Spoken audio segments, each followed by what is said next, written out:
we're going to talk about motivation today, and have you lost it or is it still there? To get motivated to get dressed to go to school, then get motivated to go to dance and to see our friends and it be all exciting, some of that has slipped off a bit. So how are we going to keep our motivation up?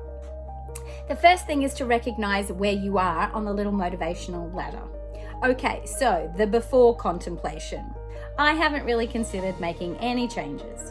2, the contemplation. I've thought about making some changes, but really haven't done anything yet. 3, preparation. I'm intending to make some changes in the next week. I'm intending to make some changes in the next week that will impact my positivity. 4, action. I have taken action in putting some changes into place. So number 5 would be your maintenance. So after you've taken action, that's after really implementing it into a week, and then another and another and another. So 4 weeks is your action. So if you've really been doing something 4 weeks in a row, then that's your action plan. And maintenance is the 5th plan, which means you've been taking action and it's been working successfully for you, and you're going to really keep this going for the next 6 months that we're in this for.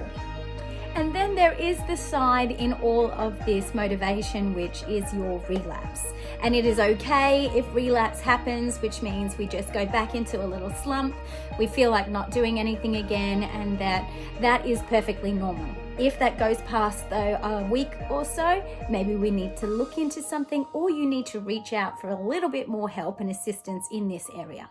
So put in your journal what your current state of your motivation is just right now. You need to know the reasons why behind your dreams and your goals. When your motivation slips a little bit, and it will, we had this before the COVID-19, our motivation will slip a little bit. We need to dig back into our goals and our desires and hopes and know why we are doing what we are doing to really push our motivation forward.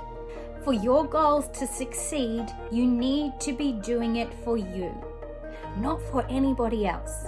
So if your goal is to continue your dancing either online or on your own at home in some way, it has to be for you. It can't be for your family members. It can't be for your teachers that you love, I know so much. It can't be for your friends. It must be for you in order for you to succeed at your goals. Okay, so to succeed, you need to own your goal, which means you need to find out the why of your goal. Number 2, make it fun. Your goal needs to be as fun as possible. To make it fun, maybe get a little buddy. Find a dance buddy. This is a perfect time to do it on social media. Maybe connect with somebody that you've never connected before on the other side of the country and see if you've got the same goals. Make it fun by doing this with a new friend, or perhaps with a group of your own friends. Or 2, you could make it challenging. So perhaps instead of being kind or doing your gratitude of 3 a day, maybe make it like 5 or 10. The next thing is to remember the big picture. Make sure you're looking at those long-term goals as well. Remember, we want to get back into the studio some way or another. So some of these things are very short-term in order to get our long-term goals really held. Remember, the bigger picture is to increase your mood.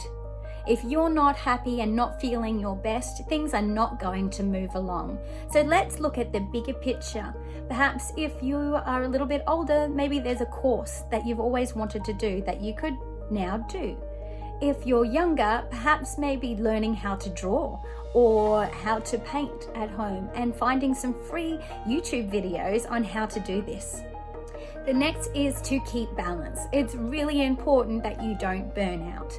And yes, young little dancers can burn out just like anybody else out there. Spend time doing things that you like. If that means that you have danced so hard for your entire life, that might be your little life, no matter how young or old you are, perhaps you would just like to watch a few movies. It's okay not to dance. It's okay to rest.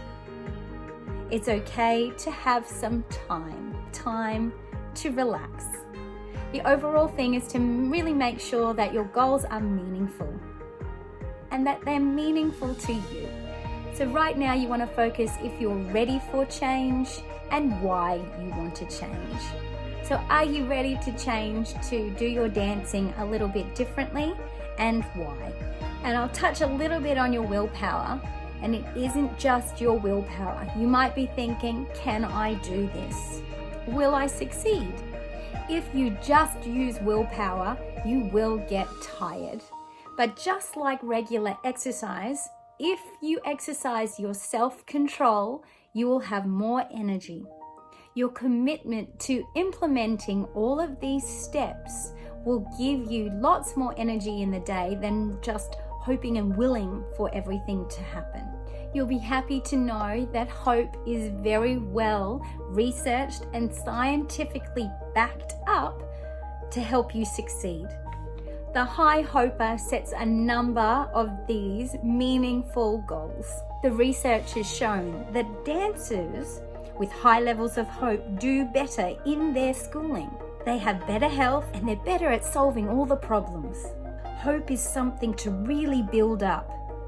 And when it comes to your motivation, you most definitely need high hopes. A really good exercise to finish on is to find your values. And you can do this at any stage of life. Knowing and identifying your top values will help you with finding more hope and more positivity. I'm going to leave you with just a few values, but there's lots that you can look up, or you can message me at Tina the Ballerina Mentor on Facebook or Instagram, and I can send you a list of core values for you to have a look at. Some of the values that you can look at are you flexible, forgiveness, friendship, gratitude, your growth or happiness, kindness, love and loyalty, your nurturing, patience or peace, positivity, safety, serenity, spirituality, success and support, teamwork or trust, well-being, wealth, and the list goes on. There's lots in there to just see what you prioritize the most in your life at the moment. I hope this has got your thinking juices on and has been helpful. I'd love to hear your comments if this helped you a little bit today through this time. And I can't wait to hear all of your success stories popping up. Bye, everybody.